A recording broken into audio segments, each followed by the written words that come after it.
So what I've noticed whenever someone gets a new job, whether that's higher salary or some sort of increase in income, they decide that they want to upgrade their lifestyles like that.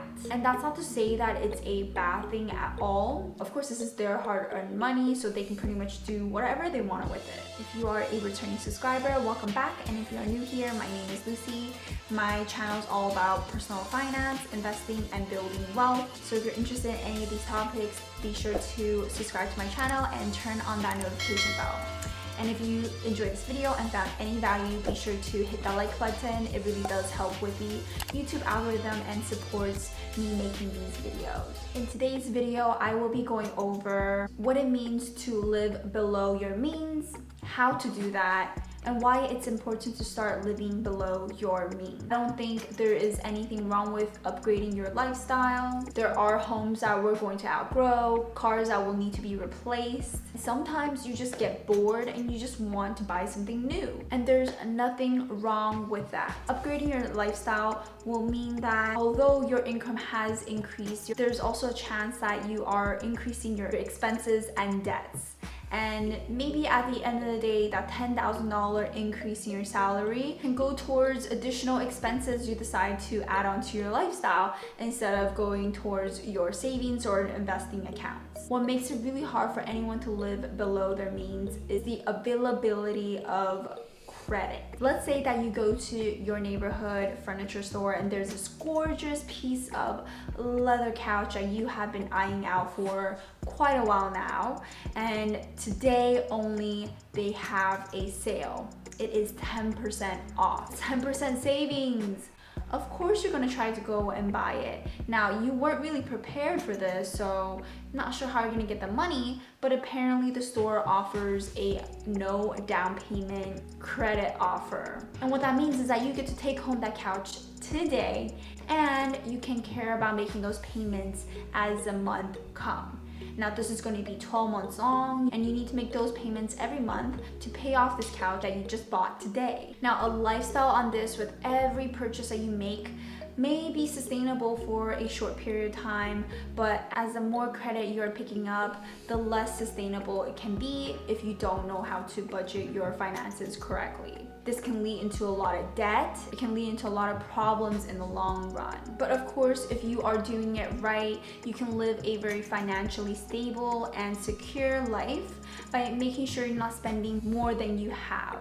And that is living below your means. The reason why it's difficult to live below our means is because there is so many ways to make purchases. There's so many ways for you to buy now, pay later, from in stores to online. Like companies such as Affirm makes it easier for you to buy something even though you may not have the money right now to pay for it. Now, this can be great if you do have the money and you do want to stretch out the due date, but it can be challenging when it's because you don't have the money and you actually don't know if you will have the money to pay for it in the future. But the only reason why you should even think about living below your means is that we all have these financial goals, and a lot of people don't get to ever meet those goals because they are spending more than they have and end up not saving or investing enough. So here are just some reasons why you should think about living below your means. First and foremost is when you are living below your means, you pretty much delay instant gratification.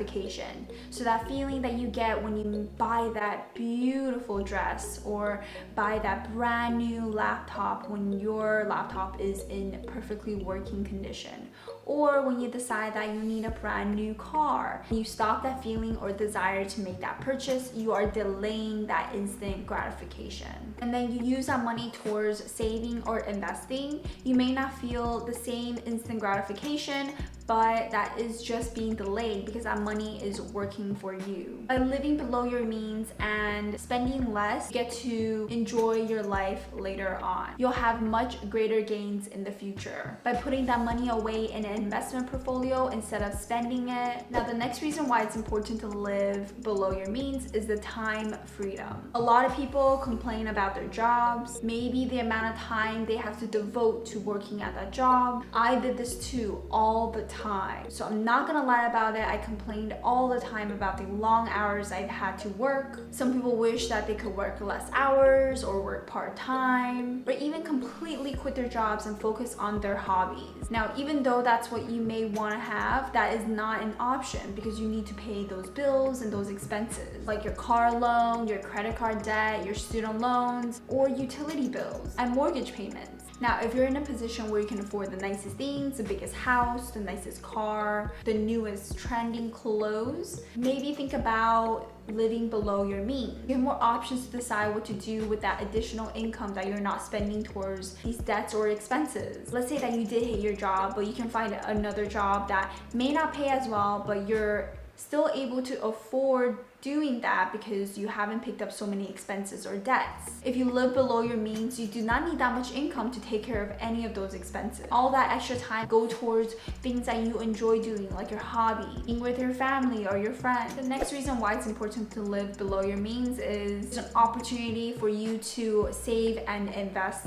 more. Now, all that income that you're not spending towards those expenses and debts, you have more disposable income. So you can use that money towards other things, building your wealth, or building a better emergency fund. The next reason why it's good to live below your means is there's a lot less financial stress to think about where your money is coming from every month, if you've budgeted correctly. Obviously, that really depends on you. Are you someone who is happier with more stuff? Does that give you more gratification? Or is that something that's going to cause more stress in your life? The next reason why you should consider living below your means is it teaches you to be content with what you currently have. Now, if you spend too much, you buy too much, whether that be because having more stuff makes you happier, or if it's just to prove a point that you're doing very well, that's going to dig a financial hole for yourself. You need to constantly buy things to make you happy and to prove to others that you are happy. What I'm really trying to say here is that you shouldn't prove to anyone that you are living your dream lifestyle through the things that you can purchase with your money. You should live with internal happiness that makes you happy and only do things that will actually improve your quality of life. Now, here are some tips for living below your means. Find multiple streams of income. If you're not interested in cutting down your expenses or debts, consider increasing your income, whether that be finding another stream of income, finding a side hustle, or working another job. Now, this will help you grow your wealth quicker. Most millionaires have upwards of 7 multiple streams of income. So I'm not saying that you need to jump from 1 to 7, but it's good to work towards a second or a third one.